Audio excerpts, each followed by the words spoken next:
Je vais maintenant attaquer un module extrêmement important de cette formation puisqu'il s'agit du module qui va parler d'un média qui est à son âge d'or. Aujourd'hui, c'est l'âge d'or des réseaux sociaux en tant que plateforme d'échange pour les particuliers ainsi que pour les professionnels. Et c'est aussi l'âge d'or des réseaux sociaux en tant que plateforme publicitaire sur laquelle vous allez pouvoir placer vos contenus éditoriaux ou publicitaires et donc amener des prospects à vous découvrir et ensuite, grâce à votre machine à vendre, grâce à vos séquences de vente automatisées, qu'elles soient présentielles ou en ligne, vous allez pouvoir leur proposer votre produit ou service. Pourquoi est-ce que ce module est particulièrement important? Parce que mon utilisation des réseaux sociaux, on l'a vu dans le module où je parle du réseau social et son utilisation gratuite, mon utilisation des réseaux sociaux vise à avoir le meilleur résultat possible dans le minimum de temps possible. Et l'utilisation de la plateforme en tant que plateforme de pub plutôt qu'en tant que plateforme pour socialiser est selon moi ce qui vous permet d'avoir le meilleur résultat dans le minimum de temps. Une fois que vous avez mis en place les premières publicités, ça va vous prendre relativement peu de temps pour apprendre et pour optimiser. Et une fois que vous avez optimisé, je vais vous montrer une méthode qui permet de juste créer une rotation publicitaire qui vous permet donc de passer très très peu de temps sur l'optimisation. Le principe de la plateforme publicitaire, c'est que vous allez travailler sur des campagnes. Pour nous, une campagne, ça équivaut à un toboggan.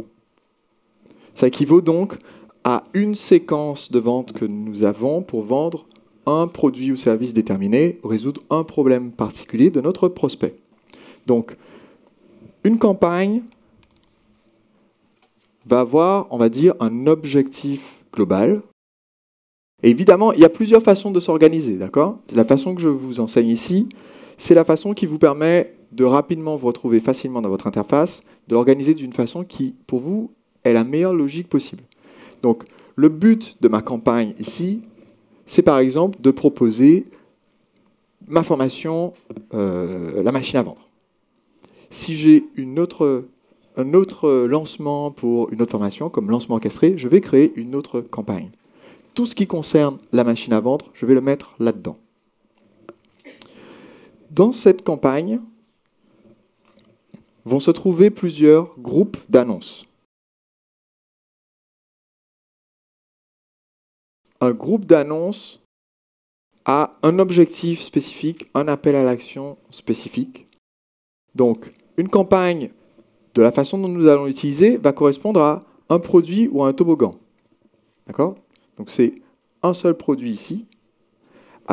Et à l'intérieur de la campagne, nous avons plusieurs groupes d'annonces qui ont ce que je vais appeler des objectifs intermédiaires. Par exemple, si je fais un lancement orchestré.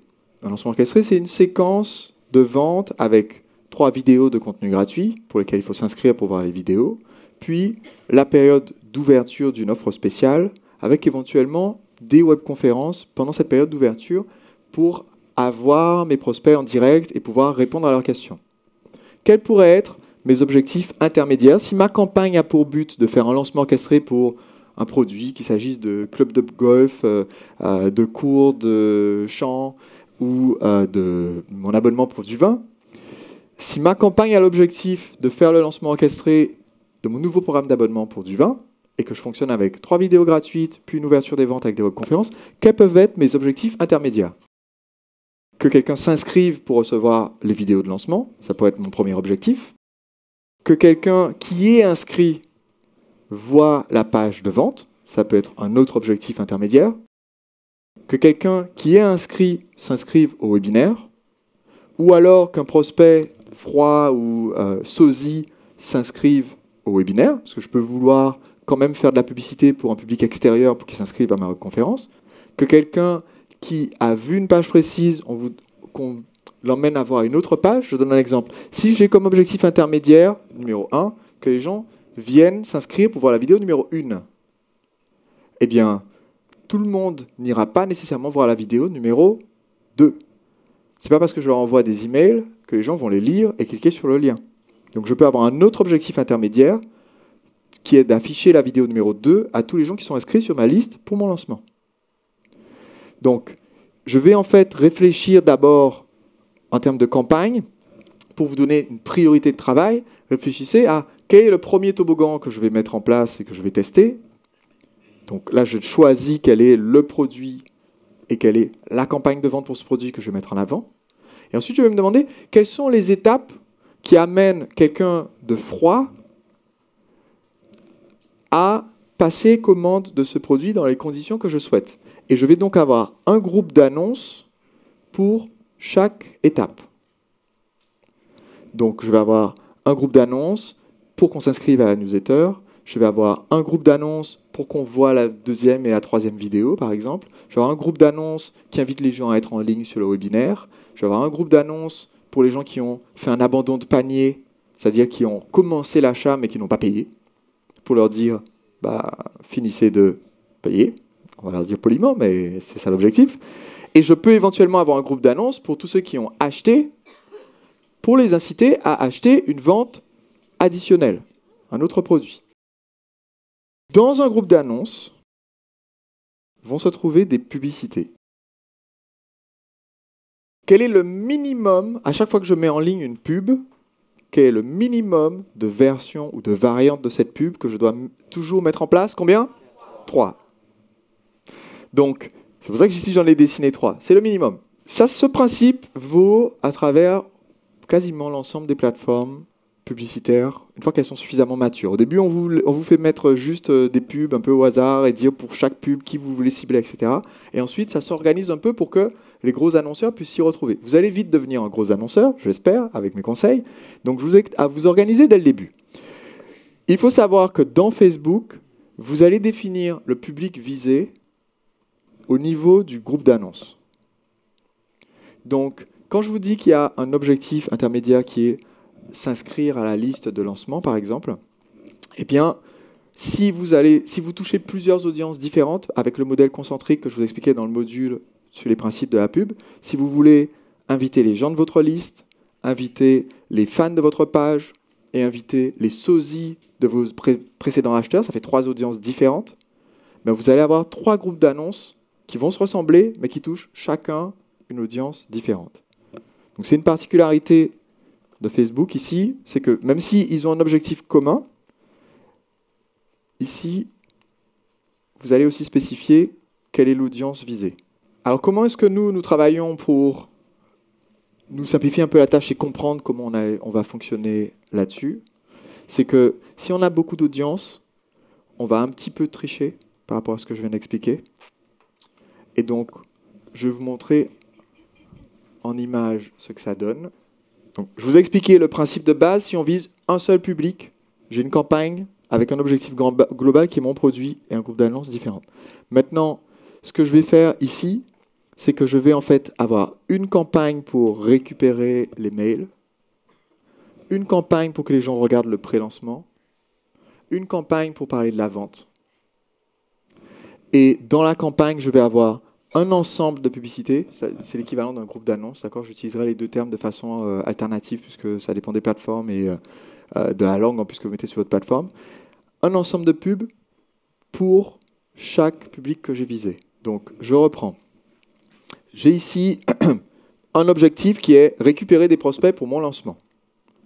Je vais toucher plusieurs publics différents. Dans mon cas, pour me retrouver facilement, je vais avoir 3 groupes d'annonces ici qui chacun vise un public différent. Et le but global de ma campagne, c'est juste récupérer des mails. Et je vais me créer une autre campagne dont le but, c'est que les gens regardent les vidéos de lancement. Et je vais me créer une autre campagne dont le but, c'est que les gens achètent mon produit. Je vous explique un petit peu comment ça fonctionne. Ici, j'ai à gauche le nom de ma campagne. Ensuite, dans une campagne, comme vous pouvez le voir, la campagne fait plusieurs lignes ici. Dans une campagne, j'ai plusieurs groupes d'annonces, plusieurs ensembles de publicités. Je lui donne un nom qui me permet de savoir à qui ça s'adresse. Donc, ici, j'ai nommé mon ensemble de publicités pour dire que je veux des leads, c'est-à-dire des prospects, qui sont les fans de ma page. Quelqu'un a cliqué sur « J'aime », est devenu fan de ma page, je veux récupérer son adresse mail. Si quelqu'un est déjà sur ma liste mail, pourquoi est-ce que j'essaye quand même de récupérer son adresse mail? C'est la segmentation. J'essaie en fait, il est sur ma liste globale de la newsletter, et là je veux qu'il s'inscrive pour voir les vidéos de lancement de la machine à vendre. Et c'est un des principes essentiels que j'enseigne de segmentation, c'est que je ne veux pas juste bombarder toute ma liste de prospects avec ce lancement pour une formation, parce que si la personne n'est pas intéressée par l'idée d'automatisation, je vais juste lui envoyer 3 semaines d'email qu'elle n'a pas demandé et qui ne l'intéresse pas.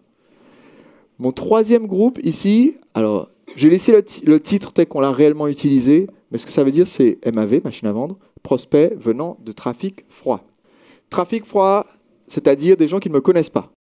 Je choisis la date de lancement de mes pubs. Si vous faites un lancement orchestré avec une date de début, une date de fin, eh bien, j'arrête d'essayer de récupérer des prospects nouveaux au moment où l'ouverture des ventes commence. Puisque c'est trop tard pour regarder des vidéos gratuites. Maintenant, on se concentre sur l'ouverture des ventes. Je me mets une colonne objectif parce que ça me permet quand même de ne pas être perdu. J'ai ici des objectifs différents. Que les gens regardent la vidéo de pré-lancement. Ça, VPL, c'est vidéo de pré-lancement. Ici, j'ai un objectif que les prospects achètent. Ensuite, je définis ce que je vais avoir comme annonce. Donc, l'annonce, c'est une publicité. Et donc, j'ai décidé pour récupérer des adresses mail de prospects que je voulais 3 textes différents et 3 images différentes. Ce qui me fait combien de versions différentes de ma pub? 3 x 3, 9. Donc, en fait, ici, je vous ai dit d'en faire au minimum 3, suffisamment différentes.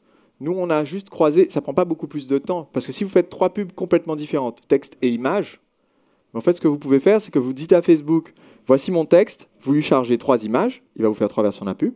Ensuite, vous dites, je veux faire une pub similaire, il va vous recharger tous les mêmes paramètres, vous changez juste le texte. Vous avez toujours 3 versions d'images, ça fait 3 de plus. Donc ça fait, en l'espace de quelques minutes, quand vous êtes habitué, littéralement en moins de 2 minutes, vous êtes passé de 3 pubs à 9. Donc ici, je récupère 9 pubs et je mets mon budget quotidien. Et là, on était parti sur un budget quotidien de 100 € pour chacune de ces annonces. Donc ça me fait... J'essaie, je vous rappelle, de récupérer un prospect pour moins de 2 €. Donc au début, mon objectif, c'est de récupérer 50 prospects dans la journée qui viennent de ma page en tant que fan, 50 prospects qui sont déjà sur ma mailing list et qui s'inscrivent pour le lancement, 50 prospects qui viennent, je dis trafic froid, c'est-à-dire du monde extérieur, des sosies en fait. Donc ce document, c'est un document de travail pour nous, pour qu'on se souvienne comment on veut organiser notre campagne. Donc on fait ça avant de rentrer dans Facebook. De la même façon qu'avant d'écrire un bouquin, il vaut mieux réfléchir à la table des matières et pas juste se lancer dans de la rédaction avec une page blanche. C'est ce qu'on fait là. Donc, j'ai ma campagne ici, et cette campagne, son objectif global, il est d'obtenir des adresses mail. Donc maintenant, j'ai une deuxième campagne dont l'objectif est que les gens regardent les vidéos qu'ils n'ont pas encore vues.